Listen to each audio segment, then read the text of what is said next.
A nurse in Austin earns $85,000 a year. Her city issued 20,000 building permits last year, and she cannot afford a single home within 40 minutes of her hospital. The US is short 3.8 to 5.5 million housing units, a gap that has persisted 15 years. In virtually every other market, a shortage that large triggers a supply response. This one hasn't closed. What's actually happening is three structural locks, each maintained by a constituency that profits from keeping it shut. Approximately 75% of residential land in major US cities is zoned exclusively for single family homes. A duplex is a code violation on that land. A small apartment building, the kind that fills entire neighborhoods in Tokyo, is simply illegal. This architecture dates to 1926 when Euclid versus Ambler Realty gave municipalities the right to dictate land use. Cities spent the next 4 decades using that power to wall off neighborhoods by density and income. The enforcement mechanism is mundane: local planning commissions and an appeals process that gives existing homeowners legal standing to block new development. Minneapolis proved the lock is real and removable. After eliminating single family only zoning citywide in 2018, rents fell roughly 6% in real terms by 2022, while comparable cities saw increases. One policy change, measurable results. In January 2021, 30-year mortgage rates hit 2.65%. Roughly 14 million homeowners refinanced.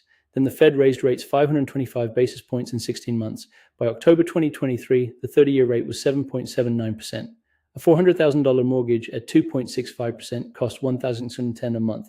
At 7.79%, it cost $2,070, a 78% increase on identical principal. As of late 2023, 92% of outstanding U.S. mortgages carry a rate below 6%. These homeowners face an enormous financial penalty for moving. Redfin estimates the lock-in effect removed approximately 1.3 million listings from the resale market in 2023 alone, cutting active inventory to roughly half its historical norm. With resale frozen, buyers compete almost exclusively over new construction, structurally more expensive, creating a price floor entry-level buyers cannot reach. The Fed raised rates to cool prices. The lock-in effect converted that hike into a supply shock instead. Between 2006 and 2011, approximately 1.5 million construction workers, roughly 30% of the entire residential workforce, left the industry. Many retrained for other fields or left the country when work collapsed. A journeyman electrician takes 4 to 5 years of apprenticeship. Trade school enrollment in carpentry and masonry fell 30% between 2005 and 2015. The pipeline broke exactly when 72 million millennials were aging into home buying years. When demand surged in 2020 and 2021, builders had capital and permits. They didn't have labor. NAHB surveys from 2021 through 2023 consistently ranked labor availability as the single largest constraint on home building, above financing, above zoning. Labor now constitutes 61% of new home construction costs, up from 49% in 2011. Even in a city with permissive zoning and cheap land, the minimum viable price for a new home keeps rising. This is the slowest lock to dissolve. Each lock has a guardian. Lock 1 is maintained by existing homeowners in high-value single-family zones. The median homeowner gained roughly $150,000 in equity since 2019. Their home is 60 to 70% of their net worth, and they show up to planning commission meetings at higher rates than renters. Lock 2 has a less obvious guardian, the mortgage industry.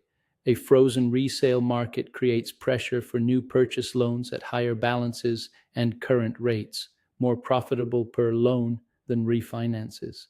The industry has no incentive to unfreeze the market. Lock 3 is sustained in part by licensed contractors and trade unions in states with restrictive licensing regimes.